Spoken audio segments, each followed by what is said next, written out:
This is June 2016, paper 2PR, and this is question number 4. The diagram shows the fuel used in some nuclear reactors. The fuel is contained inside spheres, and the silicon carbide layer of each sphere is designed to contain the fission products for at least 1 million years. Give the name of a fuel that could be used. It's either uranium or plutonium. Either of those are fine for 1 mark because it's just give. It's another way to say state. Explain.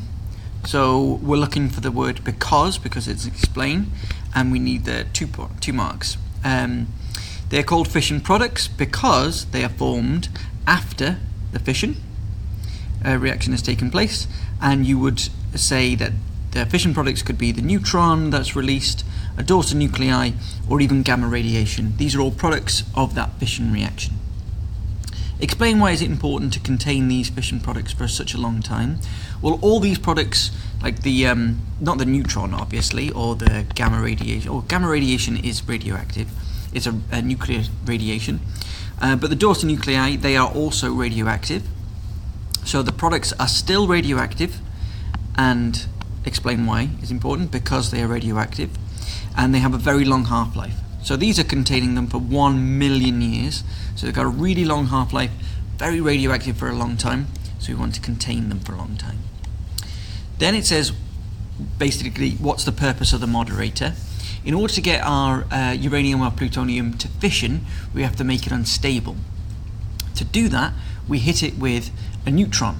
Now, if the neutron is moving too quickly, it'll hit and rebound, and it won't make the nucleus any more unstable, so it won't be any more likely to decay. We want that nucleus to absorb the neutron, so it becomes more unstable because it's a much bigger nucleus, so it's more likely to fission. To do that, the neutron must be moving quite slowly, and that's what the moderator does, is it moderates its speed and slows it down so it can be absorbed. Then it says the nuclear reactor also has control rods, and those are made of boron. And why is it dangerous to remove them?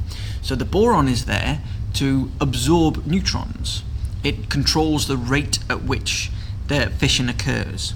So if you take the fuel rods out, fewer neutrons are absorbed, so more of our nuclei start to fission. That means lots and lots of energy is being produced, and it could melt the reactor. So why is it dangerous? Because fewer neutrons are absorbed, which could lead to a meltdown. Any of those 4 was going to get you those 2 marks. The reactor is cooled with helium gas. The gas enters at 500 degrees C. What's that in Kelvin? It's 773 Kelvin. Remember our conversion. 0 Kelvin, which is the lowest temperature, is minus 273 Celsius. So if you want to go from Kelvin to Celsius, you take away 273. If you want to go Celsius to Kelvin, did I say it the right way around? If you want to go Kelvin to Celsius, take away 273. If you want to go Celsius to Kelvin, you add 273. So that's where that number comes from. So then we've got helium gas entering the reactor at a pressure of 8.4 megapascal and leaves the reactor at a temperature of 1170 Kelvin. Calculate the pressure as it leaves the reactor. Assume the volume does not change. Well, we've got lots of equations that we could use because we know this is a gas law equation. They're saying that the pressure does not change, so take that out, and that leaves us with P over T equals P over T. Then they want us to rearrange for as it leaves, so that's P2. So we're going to rearrange, so P1 times T2 over T1. We're going to put it in. Now notice that they want their answer in megapascal. So you can either leave this as 8.4 and then the number will come out in megapascal, or if you want to put mega in, so 8.4 times 10 to the 6, just notice that later that the units are in mega, so you're going to have to change that back.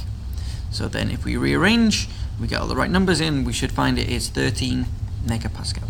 And that's question number 4.